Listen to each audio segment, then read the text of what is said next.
My daughter touched her ear, small fingers, wet eyes. "Daddy, it hurts," she whispered.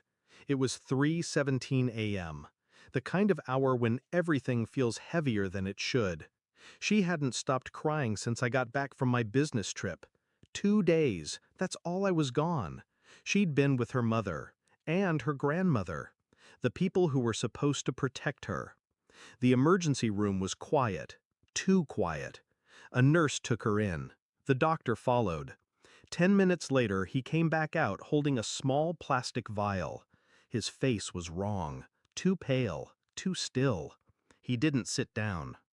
"This," he said, showing me something that looked like a tiny piece of metal, thin, sharp, coiled like a spring, was lodged deep inside her ear canal.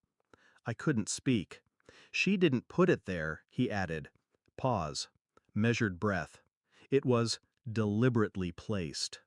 My skin turned to ice. He looked at me then. "Did you leave her with anyone?" I nodded. "My wife. My mother-in-law." He didn't say anything, just pressed the vial into my hand. It was still warm. On the drive home, my daughter fell asleep in the back seat. Soft breathing, tear streaks down her cheeks. I couldn't stop looking at her through the mirror. And I couldn't stop replaying what the doctor had said. Deliberately placed. I thought about my wife, how she barely looked at me when I came home, how she avoided eye contact when I asked if everything went okay.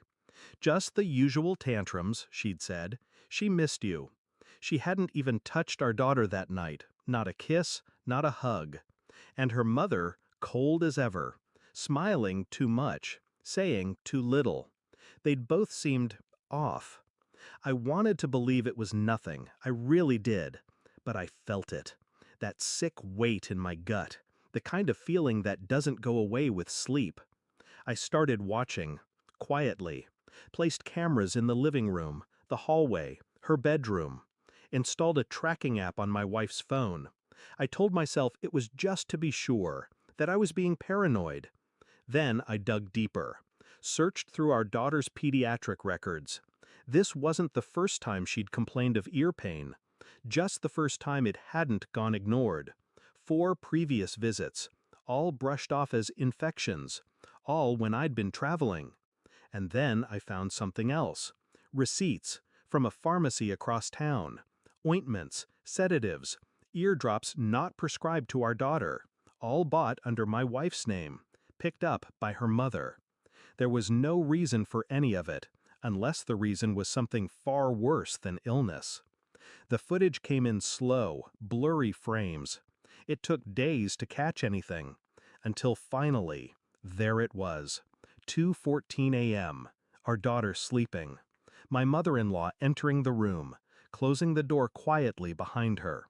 She sat on the bed, reached into her pocket, pulled something out, small, shiny. She lifted it to my daughter's ear, slow, deliberate, held it there. No hesitation, no humanity.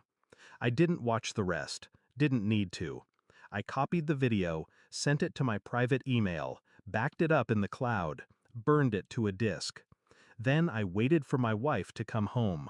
I didn't greet her, didn't ask about her day, just handed her the envelope. She opened it, watched, paled, didn't cry. When it ended, I asked, "How long have you known?" She whispered, "She said it was discipline. She said it was necessary." I stared at her and saw a stranger.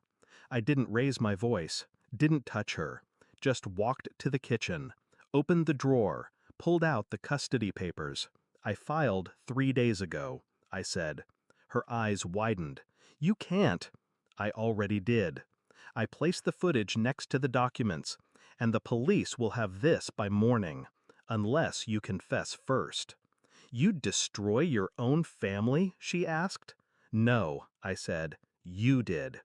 She collapsed into the chair, hands shaking, mouth open, but no words came out. I walked to the door. "Where are you going?"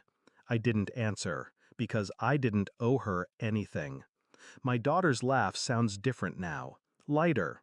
It'll take time, but she's safe. She sleeps through the night. She stopped flinching when I touched her cheek. The courts moved quickly once the evidence was submitted. Joint custody wasn't even considered.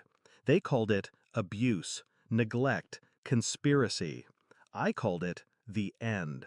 Some betrayals don't scream, they whisper. They hide in bedtime stories and lullabies. But once you hear them, you never unhear.